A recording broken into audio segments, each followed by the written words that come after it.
Manfaatkan sumber daya alam yang ada di laut, ya, termasuk juga yang ada di pantai itu, begitu kan, dalam rangka pembangunan dan juga peningkatan ekonomi masyarakat, dengan mempertimbangkan tentu kelestarian lingkungan dari pantai maupun dari laut sendiri. Ini yang pertama, ya, tujuannya itu kan. Yang kedua menyangkut dengan pulau-pulau kecil, di sana kan ada sumber daya alam, baik yang ada di dalam wilayah pulau tadi maupun yang berada di luar dalam hal yang perikanan, ya. Dan di situ pun juga ada masyarakatnya. Jadi sehingga sekarang ini bagaimana sekarang provinsi, ya, harus menyiapkan perencanaan, pelaksanaan dan pengawasan agar sumber daya alam baik yang ada di dalam pulau tadi maupun yang berada di luar ini bisa dimaksimalkan untuk pembangunan, ya. Dan yang terpenting lagi selain gitu kan, tentu karena di sana ada masyarakat. Masyarakatnya ini keberadaan masyarakatnya itu harus menjadi perhatian. Ya, sehingga yang gitu kan masyarakat kita yang ada di pulau-pulau kecil itu juga mempunyai kesempatan yang sama, ya, dengan masyarakat Sumatera Barat yang ada di luar pulau-pulau kecil tadi.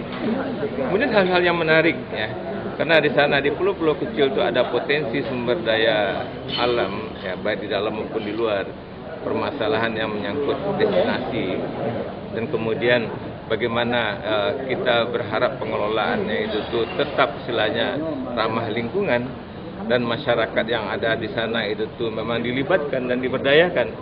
Ini yang akan diatur sehingga pulau-pulau kecil tadi itu tuh memberikan kontribusi yang seperti itu. Yang paling penting lagi bagaimana, ya, di dalam perda ini agar pulau-pulau kecil, ya, sebagaimana yang disampaikan tadi, tidak begitu gampangnya, tidak begitu mudahnya beralih ke pemilikan. Ya, beralih ke pemilikan, ya, terutama kepada para investor, ya, termasuk juga bilang gitu kan terhadap investor asing. Ya, kita berharap masyarakat lokal aja tidak beralih, ya, bilang gitu, apalagi kepada investor luar. Ya, seperti halnya Pulau Cibada, gitu kan, walaupun tadi disebutkan oleh pemerintah daerah bahwa tidak ada yang terjual, gitu kan. Tapi secara substansi tidak bisa dikelola oleh pemerintahan Provinsi Sumatera Barat. Jadi ini akan kita atur secara menyeluruh, gitu kan, baik hal yang berkaitan dengan potensi sumber daya alamnya, kemudian gitu kan menyangkut dengan masalah kelestarian lingkungannya, keberadaan masyarakat yang ada di situ tuh, ini akan kita atur seluruhnya sehingga apa? Pulau-pulau kecil dan kemudian zona wilayah pesisir yang ada di Sumatera Barat dalam bentang yang cukup luas, ya, panjangnya aja 1.900 km. Ini betul-betul bisa dimanfaatkan untuk pembangunan daerah, kemudian juga untuk kelestarian dan sekaligus meningkatkan ekonomi masyarakat Sumatera Barat, khususnya memang yang tinggal dan kemudian mencari kehidupan di laut dalam bentuk nelayan. Ini sesuatu yang sangat penting sekali. Pak, satu lagi Pak tentang masalah rentada yang inisiatif atau usul prakarsa dari Dewan ini tentang masalah kepemudaan ini. Ya, jadi kepemudaan ini kan suatu hal yang strategis. Bung Karno menyatakan berikan kami 1.000 orang tua, ya, yang gitu kan akan kita daki itu Himalaya. Tapi berikan kami 10 pemuda, gitu kan, akan kami gemparkan dunia ini. Begitu pentingnya pemuda, ya. Undang-Undang Nomor 40 Tahun 2009 sudah mengamanatkan tentang kepemudaan. Cuma sampai sekarang, ya, sudah lebih 8 tahun undang-undang itu tuh dijadikan lembaran negara, kan sampai sekarang belum ditetapkan peraturan daerah. Ya, kita mempunyai organisasi perangkat daerah, Dinas Pemuda dan Olahraga.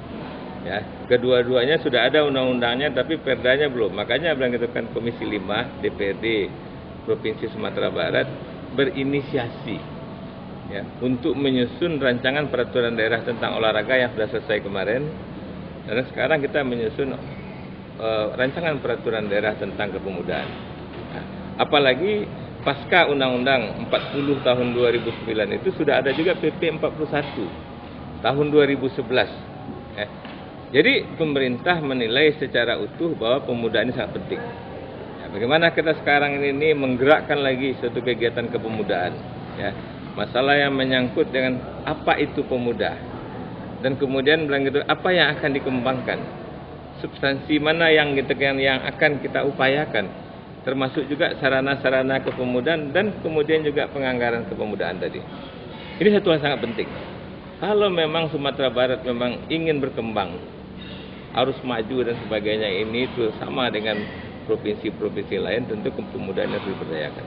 Kita lihat sekarang lah belang ditentukan KNPI, ya, kemudian belang ditentukan ya baik provinsi maupun kabupaten kota, yang hanya sekarang hanya tinggal nama, ya, namanya ada, orangnya ada, cuma pemberdayaannya yang belum ada karena keterbatasan tadi, ya, keterbatasan sarana prasarana, keterbatasan anggaran dan juga keterbatasan anggaran dan bimbingan dari pemerintah provinsi, kabupaten kota, sehingga ini perlu. Nah, makanya sekarang ini dengan adanya Ramperda tentang kepemudaan yang merupakan usul prakarsa, mudah-mudahan apa yang menjadi permasalahan, apa yang diharapkan dan dibutuhkan oleh pemuda itu dapat diwujudkan. Ini yang kita lihat. Nah, kalau kegiatan pemuda ini tidak kita perhatikan, ya kita tahulah generasi muda sekarang ini yang punya kekuatan power yang begitu besar, tapi tidak ada kegiatannya, tentu akan dia gunakan untuk hal-hal yang barangkali tidak produktif. Nah, jadi kita berharap itulah, ya, kita berharap dengan adanya Ramperda tentang kepemudaan yang merupakan usul prakarsa dari DPRD ini dapat mengarahkan generasi muda kita ini sebagai bahagian dari unsur pembangunan yang ada di Provinsi Sumatera Barat. Itu saya pikir sangat penting. Oke, ya.